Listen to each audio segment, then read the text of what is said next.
தற்போது கிடைத்த அண்மை செய்தி, ரவுடியை சுட்ட பெண் எஸ்பிக்கு வெகுமதியானது வழங்கப்பட்டுள்ளது. அண்மை செய்தியாக பார்த்துக் கொண்டிருக்கிறோம். ரவுடி ரோஹித் ராஜை காலில் சுட்டபடி பிடித்த எஸ்ஐ கலைச்செல்விக்கு வெகுமதி வழங்கி பாராட்டு அறிவிக்கப்பட்டுள்ளது. எஸ்ஐ கலைச்செல்வியை நேரில் அழைத்து பாராட்டி வெகுமதி வழங்கினார் சென்னை காவல் ஆணையர். பல்வேறு குற்ற வழக்குகளில் தொடர்புடைய ரோஹித் ராஜ் விசாரணையின் போது தப்பிச் சென்ற நிலையில் சுட்டுப்பிடித்தது காவல்துறை.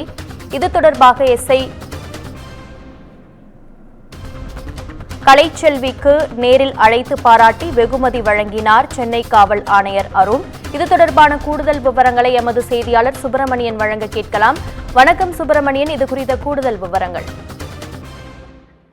வணக்கம். சென்னை டிபி சத்திரம் பகுதியை சேர்ந்தவர் ரவுடி ரோஹித் என்ற ரோஹித் ராஜ். இவர் மீது 3 கொலை வழக்கு உட்பட 14 வழக்குகள் நிலுவையில் இருக்கிறது.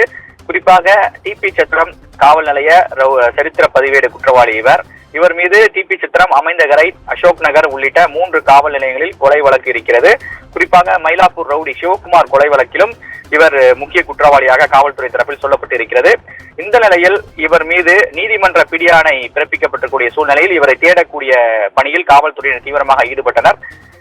இதன் அடுத்த கட்டமாக இவரை கீழ்ப்பாக்கம் பகுதியில், அதாவது கீழ்ப்பாக்கம் கல்லறை சாலை அருகே வைத்து காவல்துறையினர் பிடிக்க முயன்ற போது அங்கு வந்த 2 காவலர்கள், அதாவது தலைமை காவலர்களாக இருக்கக்கூடிய சரவணகுமார் மற்றும் பிரதீப் ஆகியோரை ரவுடி ரோஹித் தாக்கி இருக்கிறார். தாக்குதல் நடத்தப்பட்ட பிறகு அவர் தப்பி ஓட முயன்ற போது உதவி ஆய்வாளராக இருக்கக்கூடிய கலைச்செல்வி துப்பாக்கியால் காலில் சுட்டு அவரை பிடித்திருக்கிறார்.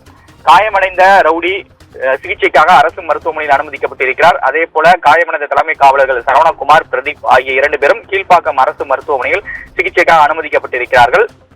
இந்த நிலையில் இந்த ரவுடியை துப்பாக்கியால் சுட்டு பிடித்த உதவி ஆய்வாளர் கலைச்செல்வியை சென்னை காவல் ஆணையர் அருண் நேரில் அழைத்து பாராட்டி வெகுமதி வழங்கியிருக்கிறார்.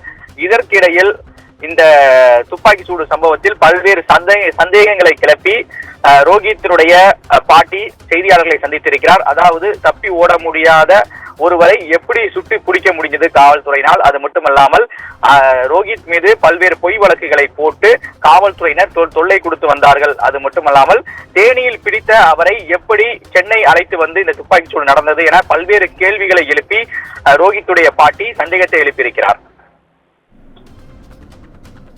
உங்கள் விவரங்களுக்கு நன்றி சுப்பிரமணியன்.